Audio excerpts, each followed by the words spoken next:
罗西亚去打乌克兰，这场战争已经打超过2年半。罗西亚伫初三的时是发射2粒地定的飞弹，去攻击乌克兰中部的城市，当地的一大军事学院，造成51个人死亡，271个人受伤，死伤是真惨重。另外，乌克兰负责武器生产的战略产业部长，也有外交部、司法部、环境部长这的人，这2天内，乌克兰上无有7个高层官员请辞，这嘛造成因的内阁人员即嘛减1/3。今日月球真侪必损，真侪窗仔玻璃受到破坏，满地拢是碎片。乌克兰东部城市波塔瓦，初三受到俄罗斯2粒地定飞弹攻击，造成当地一间军事学院甲附近病院有所在人死亡，200人受伤。Да, проживаю як в будинку поруч з епіцентром прильоту, недалеко, метрів 100 лише. Знесло балкон. Виворотило всі вікна, які виходять на бік, і розбило міжкімнатні двері. Сусіди у нас. 这是今年俄乌战争内底史上上严重的一届攻击。乌克兰总统泽伦斯基批评会追究俄罗斯败类的责任。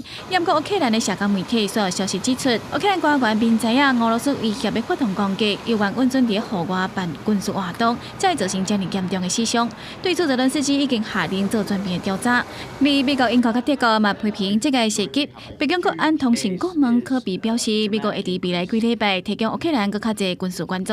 同一天，负责生产武器的乌克兰战略产业部长卡米申，有过要转任去其他国防职位，所以伊伫初三提出请辞。